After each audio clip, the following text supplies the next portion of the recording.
నిన్న ఇవాళ శాసనసభలో మా ప్రభుత్వం ప్రవేశపెట్టిన శ్వేతపత్రాలు ఒకటి ఆర్థిక శాఖకు సంబంధించిన విషయం నిన్న పూర్తి స్థాయిలో ప్రభుత్వం వాస్తవాలను వివరించే ప్రయత్నం చేసింది. సరే, ప్రతిపక్షంగా వాళ్ళు తమ తప్పిదాలను కప్పిపుచ్చుకోవడానికి ఎదురుదాడి చేసినామని అనుకుంటున్నారు. ఆ ఎదురుదాడి రాష్ట్రానికి ఎంత నష్టం తెచ్చిపెడుతుందో ఇప్పటికి కూడా వాళ్ళు అర్థం చేసుకోలేదు, మారలేదు.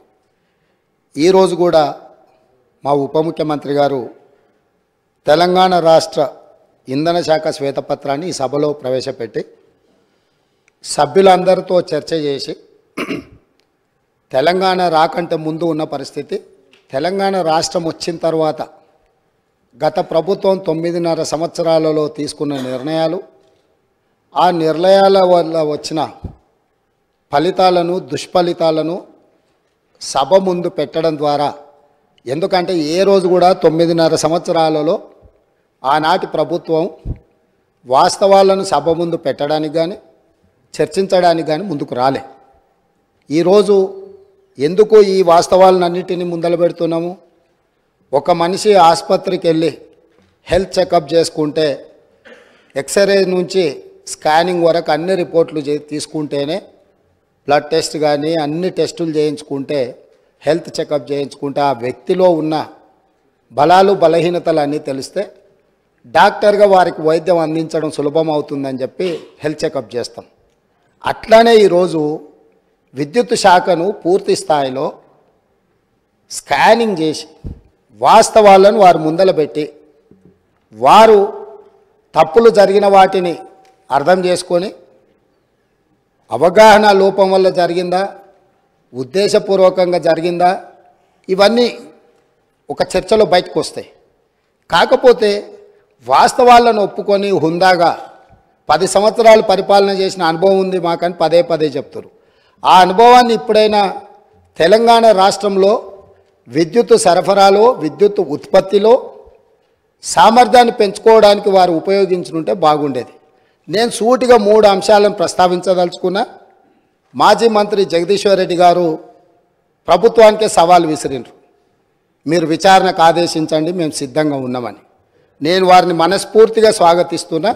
3 అంశాల మీద ఈ ప్రభుత్వము పూర్తి స్థాయిలో విచారణకు ఆదేశిస్తాము, జ్యుడిషియల్ ఎంక్వైరీ చేయడానికి ప్రభుత్వం సిద్ధంగా ఉంది.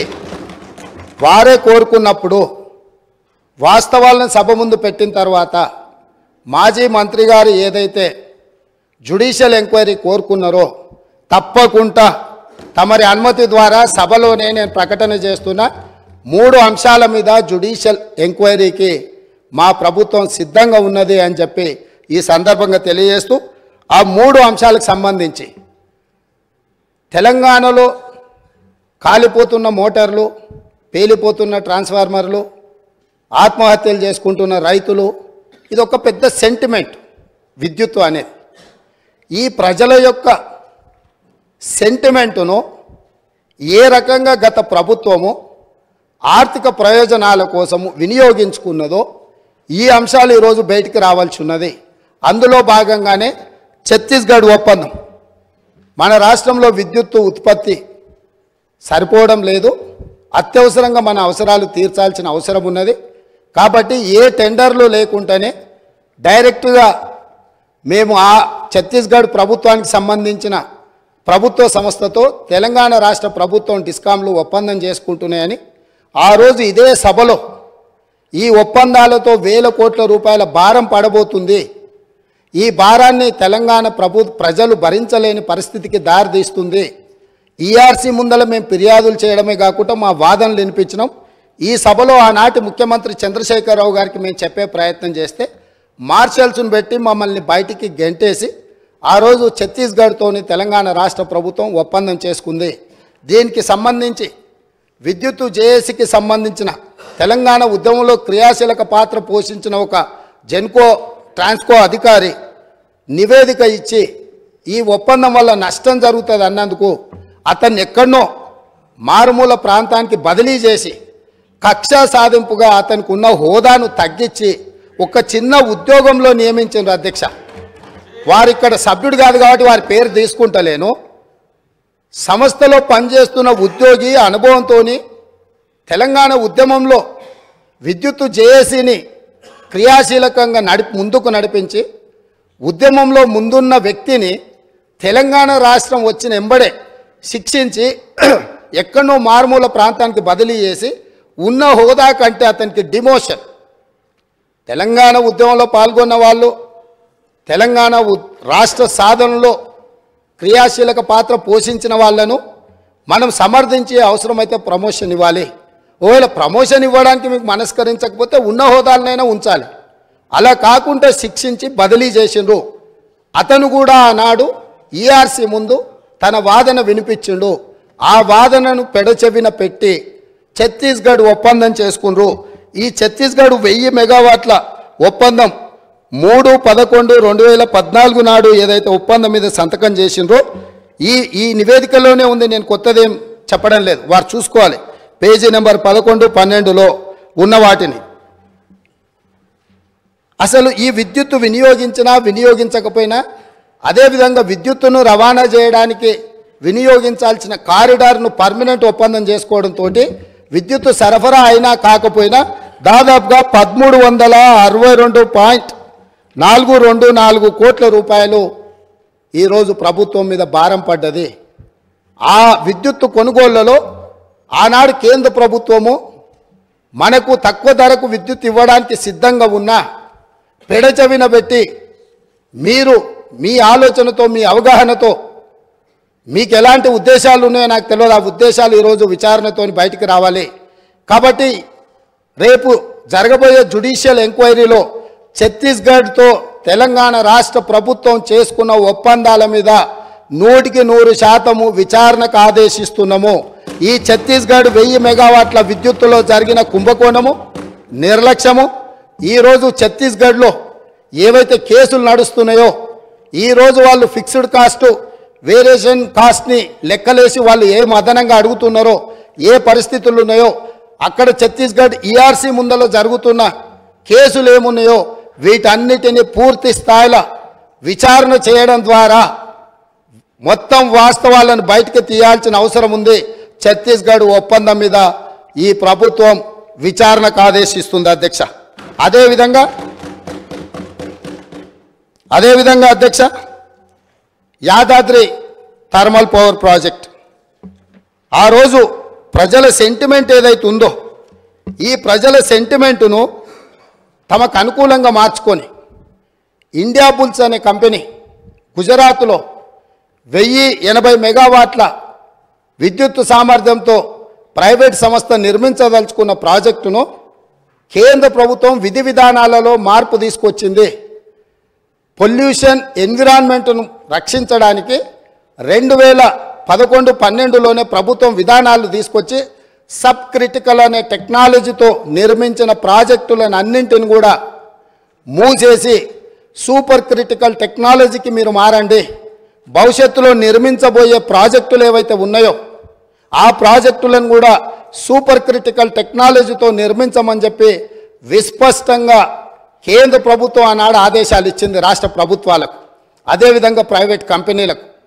అందుకోసము సూపర్ క్రిటికల్ టెక్నాలజీ ఉంటేనే 2013 తర్వాత ప్రాజెక్టులు నిర్మించాల్సిన నిబంధనలు ఉండడంతో గుజరాత్కు సంబంధించిన ఇండియా బుల్స్ అనే కంపెనీ BHELకు ఆల్రెడీ సబ్ క్రిటికల్ టెక్నాలజీతో పర్చేజ్ ఆర్డర్ ఇచ్చి ఉన్నది కాబట్టి ఆ కాలం చెల్లిపోయిన సాంకేతిక పరిజ్ఞానంతో ఆ ప్రాజెక్టు నిర్మించడానికి అవకాశం లేదని తెలిసి ఆ ఇండియా బుల్స్ కంపెనీ BHELకు మా డబ్బులు మాకు వాపసు ఇవ్వండి అని అంటే, మీరు ఆల్రెడీ కొనుగోలు ఒప్పందం చేసుకున్నారు, డబ్బులు చెల్లించారు, మీకు తిరిగి ఇవ్వడానికి కుదరదు. ఎవడైనా తలమాసినోడు ఇది కొనుక్కునేటోడు దొరికితే వాడిని తీసుకొచ్చి మాకు అప్పచెప్పండి, ఆ తలమాసినోడి దగ్గర మేము డబ్బులు తీసుకొని మీ డబ్బులు వెనక్కిస్తామని వాళ్ళు అంటే, తెలంగాణ ప్రభుత్వం నేనున్నా వాళ్ళని వీళ్ళని ఎందుకు ఎత్తుకుంటారు అని చెప్పి వీళ్ళు పోయి ఒక ప్రైవేట్ కంపెనీ మునుగాల్చిన సబ్ క్రిటికల్ టెక్నాలజీతో నిర్మించాల్సిన పవర్ ప్రాజెక్టును కాలం చెల్లిపోయిన దాటి మాకు అత్యవసరం ఉంది, 2 సంవత్సరాలనే పూర్తి చేస్తామని ఇదే సభలో ఇక్కడి నుంచి ఆనాటి సభానాయకుడు సభ ముందల దబాయించి మేము చెప్పినాము ఆ రోజు. మీరు కావాలంటే పాత రికార్డులు తిరిగే చూడండి. ఇది సబ్ క్రిటికల్ టెక్నాలజీకి కాలం చెల్లిపోయింది. ఇది ప్రపంచంలో ఎక్కడ మనుగడ సాధిస్తలేదు. దీంతో కాలుష్యం వస్తుంది, విద్యుత్ ఉత్పత్తి సామర్థ్యం తగ్గుతుంది, తద్వారా నష్టము. దీన్ని వద్దు అని మేము చెప్తే ఖచ్చితంగా నేను చేస్తా, 2 ఏళ్లలో పూర్తి చేస్తా అని వారు చెప్పడం జరిగింది అధ్యక్ష. 2 ఏళ్లలో పూర్తి చేయలే అధ్యక్ష. భద్రాద్రి పవర్ ప్రాజెక్ట్ 7 ఏళ్ళు పట్టింది భద్రాద్రి కోసం. 7 ఏళ్లలో 4 × 270 1080 మెగావాట్స్. 2 సంవత్సరాలలో 6,75,00,000 ప్రతి మెగావాట్కు ఖర్చు పెట్టి ప్రాజెక్టు నిర్మిస్తామని ఒప్పందం చేసి ఈ ఒప్పందాన్ని మొదట్లో తక్కువ చూపించి ఈ ప్రాజెక్టు నిర్మాణం, ప్రాజెక్టు వ్యయం 9,74,00,000 రూపాయలు పర్ మెగావాట్ అయింది అధ్యక్ష. ఇది పూర్తయ్యే వరకు 7 సంవత్సరాలు పట్టింది. అత్యవసరంగా మనకు అవసరాలు ఉన్నాయి, అనుమతులు తీసుకోవడానికి ఆలస్యం అవుతుంది. టెండర్లు పిలిస్తే కూడా ఆ ప్రాసెస్తోనే ఆ 2 నెలలు టెండర్లు పిలిచే కాలం కూడా వృధా అవుతుంది. 2 నెలలు కూడా నేను సమయాన్ని వృధా చేయదలుచుకోలే. ఎన్ని వేల కోట్లు ఖర్చు పెట్టైనా సరే నా రైతులకు విద్యుత్ ఇస్తా అని ప్రజల సెంటిమెంటును ప్రాతిపదిక చేసుకొని ఆనాటి ముఖ్యమంత్రి గారు 6,75,00,000 రూపాయలకే పర్ మెగావాట్ విద్యుత్ సామర్థ్యంతో ఉత్పత్తి చేస్తామని చెప్పి భద్రాద్రి పవర్ ప్రాజెక్టును కొనుగోలు చేయడం జరిగింది. తద్వారా ఇండియా బుల్స్ కంపెనీకి మేలు జరిగింది, వాళ్ళ డబ్బులు వాళ్ళకు వచ్చినాయి. కానీ ఇది 7 సంవత్సరాలై 9.74 కోట్లతోని ఈరోజు ప్రాజెక్టు పూర్తయింది. ఈరోజు ఇది ఉత్పత్తి కూడా సరైన విధంగా లేకపోవడం వల్ల సేమ్ టైం కేటీపీఎస్ ఇదే ప్రభుత్వంలో ఉన్న 7వ దశ 48 నెలల్లో సూపర్ క్రిటికల్ టెక్నాలజీతో, అది సబ్ క్రిటికల్ టెక్నాలజీ, ఆ టెక్నాలజీ కాలం చెల్లిపోయింది. మామూలుగా కంప్యూటర్లు లేకపోతే పాతకాలం నోకియా ఫోన్లు కాలం చెల్లిపోయినాక మనం బయట వాడేస్తాం, ఎందుకు ఉపయోగం లేదు అని, మన పాత బట్టలు పడేసినట్టు. అట్లాంటి పడేసిన వాటిని దాదాపుగా 10,000 కోట్లు పెట్టి నిర్మాణం చేసి తెలంగాణను నిండా ముంచిండ్రు. అదే సమయంలో కేటీపీఎస్ 7th ఫేజ్ 48 నెలలల్లా సూపర్ క్రిటికల్ టెక్నాలజీతోని 8.01 కోట్ల రూపాయల ఖర్చుతో పర్ మెగావాట్ విద్యుత్తును ఉత్పత్తి చేసింది అధ్యక్ష. అంటే ఏ రకంగా ఇందులో 1,000 కోట్ల రూపాయల దోపిడీ జరిగిందో భద్రాద్రి పవర్ ప్రాజెక్టును కూడా ఈరోజు జ్యుడిషియల్ ఎంక్వైరీలో 2వ అంశంగా చేరుస్తున్నాం అధ్యక్ష. ఇక 3వది Yadadri thermal power project. Same ఇదే వితండవాదం. ఆ రోజు కూడా చెప్పినాం. సేమ్ సమయంలో ఇతర రాష్ట్రాలు, జార్ఖండ్ లాంటి రాష్ట్రాలు ఇదే కెపాసిటీతో టెండర్లు పిలిస్తే ఇదే బిహెచ్ఎల్ 18% లెస్ కోట్ చేసి అక్కడి టెండర్ తీసుకున్నది. సేమ్ టైం G2G అంటే గవర్నమెంట్ నుంచి గవర్నమెంట్ సంస్థకి ఇస్తున్నాం, అంచనాల రేట్లతో మేము ఇచ్చేస్తాం. ఎందుకు అని అంటే ఇది కూడా 24 నెలల్లో పూర్తి అయిపోతే 24 నెలల ప్రాజెక్టు నిర్మించి యాదాద్రి పవర్ ప్రాజెక్టును పూర్తి చేసి తెలంగాణ మొత్తం వెలుగులు ఇస్తామని చెప్పి ఆ రోజు ఒప్పందం చేశారు. ఎప్పుడు చేసిండ్రు అధ్యక్ష? 1/6/2015 నాడు ఈ ప్రాజెక్టును ఒప్పందం చేసి ఆ రోజు వీళ్ళు చెప్పింది ఏంది అధ్యక్ష? 25,099 కోట్ల రూపాయలు అంటే పర్ మెగావాట్ 6,27,00,000తోటి పర్ మెగావాట్ మేము ఈ ప్రాజెక్టును 24 నెలల్లో పూర్తి చేస్తామని వీళ్ళు చెప్పడం జరిగింది అధ్యక్ష. యాదాద్రి పవర్ ప్రాజెక్టు ఈరోజు ఇంకా పూర్తి కాలే అధ్యక్ష. పోనీ ఏమన్నా ఈ గనులు ఆ జిల్లా నుంచి వచ్చిన మంత్రి గారు పాపం మా మంత్రి వెంకటరెడ్డి గారి మీద ఓ అని దాడి చేస్తుడు. ఆయన మొత్తం రైతుల జీవితాలలో మొత్తం వెలుగులు తీసుకొచ్చినాయి. నీ సొంత జిల్లాలా నీ కూతవేటు దూరంలో ఉన్న మొదలుపెట్టిన ప్రాజెక్టు 2015లో మొదలు పెడితే 2023 వచ్చింది. 8 సంవత్సరాలు పూర్తిగా వస్తుంది. ప్రాజెక్టు పూర్తిగాలే. ఇప్పుడు కూడా 2024-25లో పూర్తి చెయ్యొచ్చు అని అంచనాలు వేస్తున్నారు. దీనికి మీరు నల్గొండ జిల్లా ప్రజలకు క్షమాపణ చెప్పాల్సింది పోయి మంత్రులు ఏది మాట్లాడితే ప్రతి మంత్రి మీద దాడులు చేయడమేనా? అది ఈరోజు దాదాపుగా 6,27,00,000కు మేము చేస్తామని డిపిఆర్ మొదలుపెట్టి ఈరోజు 34,543 కోట్లకు అంచనాలు పెరిగినాయి. దాంతో కూడా పూర్తి కావడం లేదు. 8,64,00,000 రూపాయలకు పర్ మెగావాట్ ఇవాళ పూర్తి చేస్తామని వచ్చింది. కానీ ఇది పూర్తి కాలేదు కాబట్టి ఇది కూడా 9 కోట్ల పైచిలుకు చేరుతుంది. అంటే 6,27,00,000కు పర్ మెగావాట్తో మొదలుపెట్టిన యాదాద్రి పవర్ ప్రాజెక్టు దాదాపుగా 9 కోట్లకు అంచనాలు పెరిగింది. 8 సంవత్సరాలు పట్టింది. అదే సమయంలో ఎన్టీపీసీ రామగుండం ఫేజ్ 1 ప్రాజెక్టును నిర్మిస్తే 7,63,00,000కు మాత్రమే పర్ మెగావాట్తోని ఎన్టీపీసీ పూర్తి చేసింది. అధ్యక్ష, నేను ఏం చెప్పదలుచుకున్నా అంటే భద్రాద్రి నిర్మించినప్పుడు ప్రాజెక్టు కాస్ట్ ఇతరవి రాష్ట్ర ప్రభుత్వ కేంద్ర ప్రభుత్వ పరిధిలో ఉన్న వాటిని పూర్తి చేసిన ఏ ధరకు పూర్తయినాయి.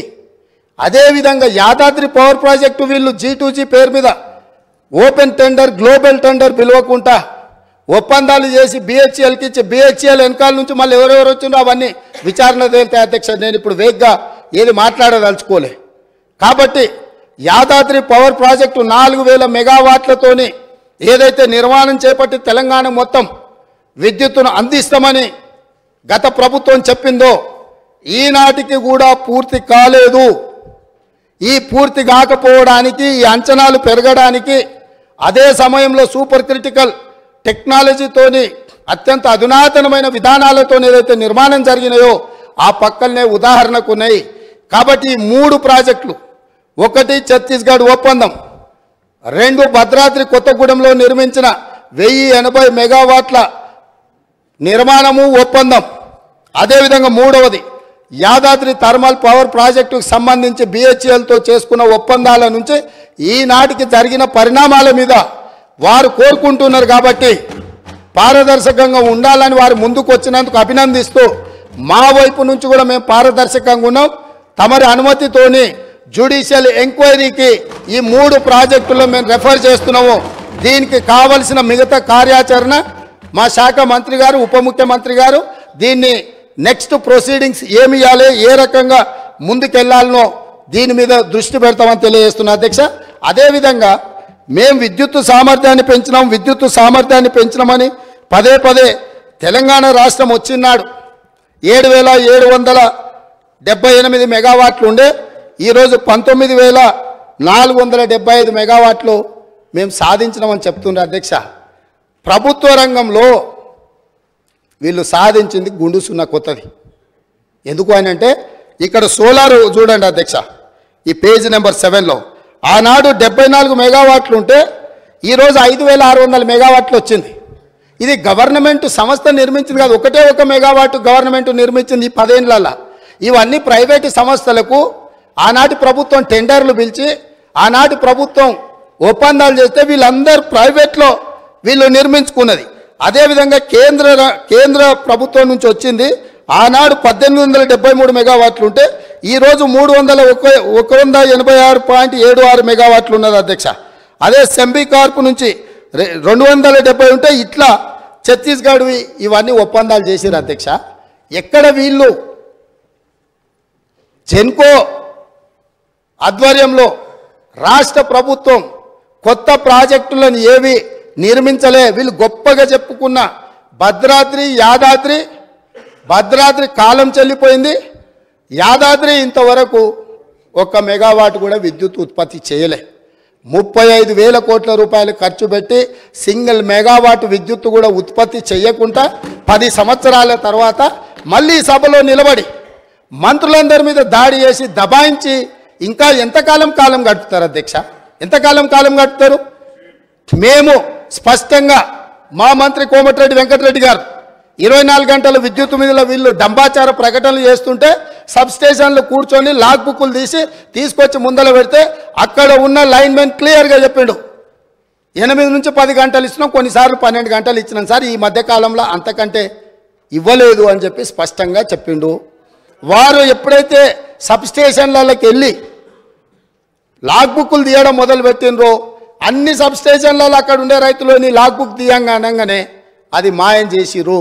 ఈరోజు నిజంగానే వారికి పట్టింపు ఉంటే ఒక అఖిలపక్షాన్ని నేద్దాం, సబ్ స్టేషన్ల వారిగా లాగ్ బుక్లు గతంలోనే మాయం చేసినా ఎక్కడున్నో బయటికి తీద్దాం. వీళ్ళు వ్యవసాయంలో మోటార్లు నడవాలంటే 3 ఫేజ్ కరెంటు ఉండాలి. వీళ్ళు వ్యవసాయానికి మోటార్లకు 3 ఫేజ్ ఇవ్వకుండా సింగిల్ ఫేజ్ ఎక్కువ గంటలు ఇచ్చుకుంటా వ్యవసాయానికి ఉపయోగం లేకుండా 24 గంటలు ఇచ్చినము అని భ్రమలు కల్పించి రైతులను మోసం చేసిండ్రు అధ్యక్ష. దానికి సంబంధించి వాళ్ళు కోరుకుంటే మాకేం అభ్యంతరం లేదు. అఖిల పక్షాన్ని నిజ నిర్ధారణ కమిటీ కింద ఏద్దాం. ఆ పార్టీ ఆ మంత్రి గారిని కూడా ఇందులో భాగస్వామిని చేయండి. మిగతా పార్టీల పక్షాలు కూడా ఉన్నాయి, వాస్తవాలు చేద్దాం. నిజంగానే ఒకవేళ వాళ్ళు గొప్పగా ఇచ్చుంటే మాకేం అభ్యంతరం లేదు అధ్యక్ష. వాళ్ళ ఒకవేళ ఇచ్చుంటే ఇచ్చిందని చెప్తాము. ఈ రికార్డు ఏది మేము తయారు చేసింది కాదు కదా, వాస్తవాలు సంబంధిత శాఖ అధికారులు నివేదిక తయారు చేసిరు, మా మంత్రి గారు సభలో పెట్టిండ్రు, మా మంత్రి గారు అందరినీ చర్చించడానికి అవకాశం ఇచ్చిండ్రు. అందరు చర్చించిన దాని మీద వారి సూచనలు బాగుంటే అవి తీసుకుంటామని కూడా చెప్పినాం. ఇప్పుడు వాళ్ళు ఒక మంచి సూచన చేసిరు, మీరు జ్యుడిషియల్ ఎంక్వైరీ చేయండి, మేము సిద్ధంగా ఉన్నాం.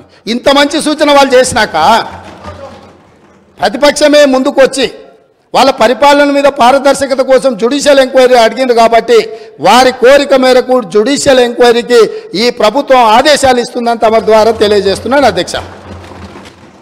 జగదీశ్వర్ రెడ్డి గారు. అధ్యక్ష